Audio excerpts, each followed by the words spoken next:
You know, these are the type of guests you wish you could just hang out with all day, have some bagels and orange juice, and just talk about how to bring peace to the world. You know, we have Rue and Abdullah Baig, and I want to ask you guys, you were there. I didn't get to go, although I wanted to go. I was kind of thinking about how I could get there. I wanted to be there and hold hands with the people and let them know that here's one more person from the East Coast that stands with you.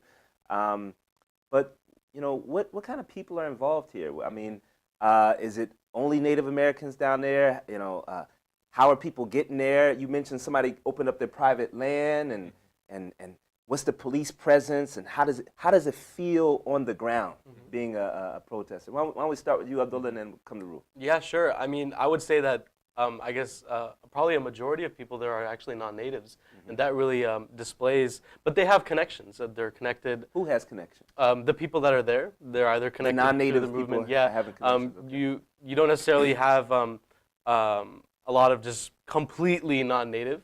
You know, you have some people who are like connected, you know, through their ancestry or whatever. But there's also a lot of people that have no connection whatsoever, like no just there for the cause. Yeah, no ancestral connection, and really they're just there for the cause because they understand the importance of it. And it's interesting because you know, as a Muslim, I'm hearing a lot of talk saying, oh, there happen to be Muslim indigenous people there, and I'm just thinking like, why is that? You know, the point of interest, right? Why do I have to connect myself to an issue just because Muslims are being affected? Because as a Muslim, Allah subhanahu wa ta'ala teaches us that we have to stand up for justice no matter what, and we have to stand against injustice no matter what. So really that's what we went there for. We wanted to tell the stories of the people there for the Muslim community and anyone else to really connect with the people there, not just with the issue, not just get into the politics of whether we should you know, stand against DAPL and how we're going to do this or whatever.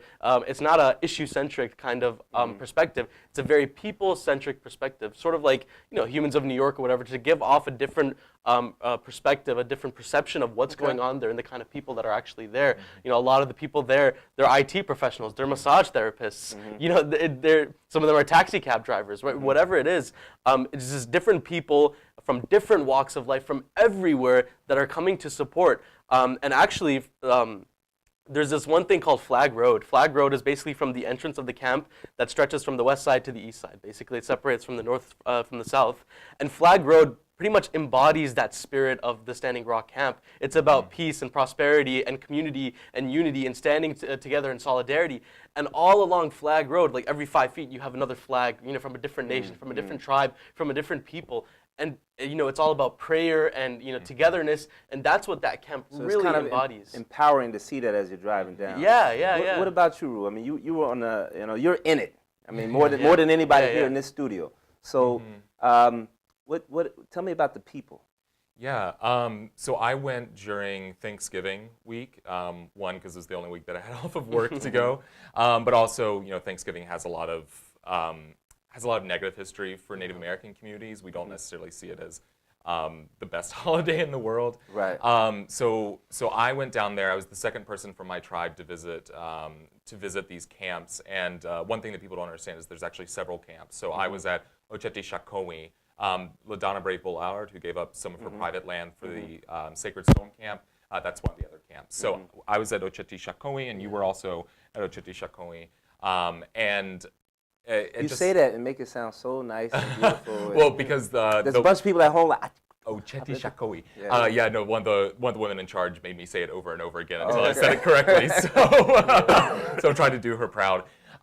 So I arrived at camp with one of my friends and immediately made connections with the Two Spirit camp, which is the LGBTQIA camp in the Ocheti Shakowi camp.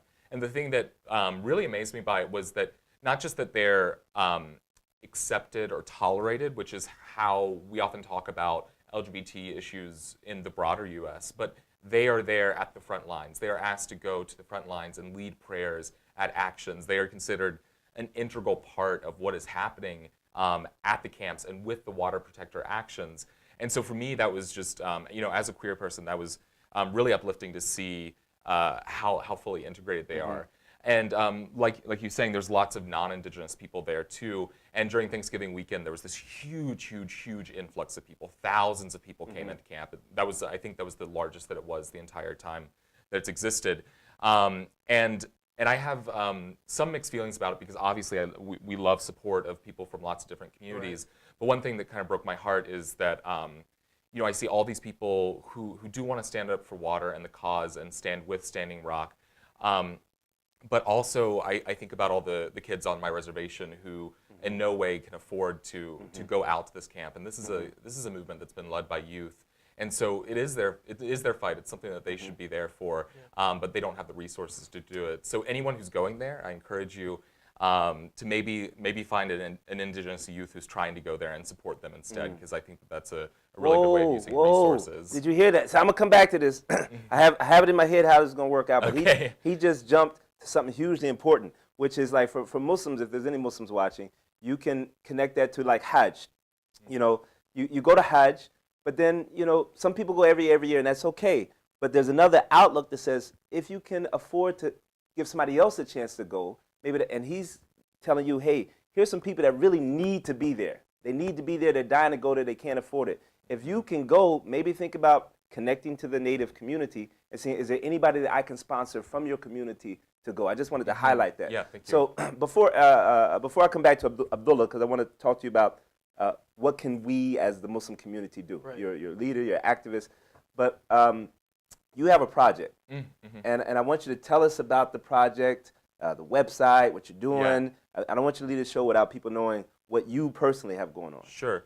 So this year I was really lucky to get a grant from this organization called Humanity in Action, and they train youth from the U.S. and different parts of Europe about the history of the Holocaust, so that we can understand where we are right now and make better decisions going forward. So they gave me this grant to do a truth-telling tour of the Smithsonian's Presidential Portrait Gallery here in D.C., obviously one of the most popular galleries that D.C. has. And so starting on Indigenous Peoples Day, or as most people know it, Columbus Day, I started giving these tours of the Presidential Portrait Gallery, where I go through and tell what do Native communities remember about these presidents? Because I guarantee you the story that you've heard about George Washington, Thomas Jefferson, Andrew Jackson, Abraham Lincoln, Teddy Roosevelt is in the history books is way different from how we remember these presidents as people who took away our land.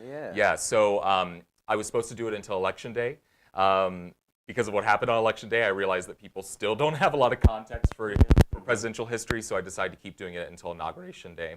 And then after Inauguration Day, I'm going to be making audio tours, so people who can't make it up to D.C. to do it, they can still learn these histories online. Man, you need a bigger grant, man. Listen. Give me money. There might be somebody out there, because Muslims can relate to that with people not knowing the context of history, whether it's about some history in Pakistan or Palestine or Iraq or something like that, and only what's in the history books. So it's really important for us as Muslims in America to know the other perspectives, maybe more legitimate perspectives of the American history. So I hope you get a bigger grant for that. Joshua, I wanted to recommend a book to everyone. It's a book by Howard Zinn. I got that. It's called The People's History, right? And I have the children's version. And the children's version is a young people's history of the United States, right? And I'm actually using that book as a textbook for some of the kids that I'm teaching history to. Cool. I might offer an alternative book, An Indigenous People's History of the United States by Roxanne Dunbar Ortiz. Roxanne Dunbar Ortiz. And what's it titled? An Indigenous People's History of the United States. And it's... Our listeners, you can't even buy this information. You guys,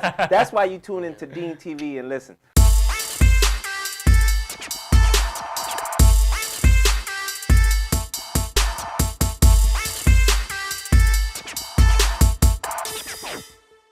This Deen TV video was made possible in part by Islamic Relief, working together for a better world, and by Guidance Residential, the #1 Islamic home financer in the U.S.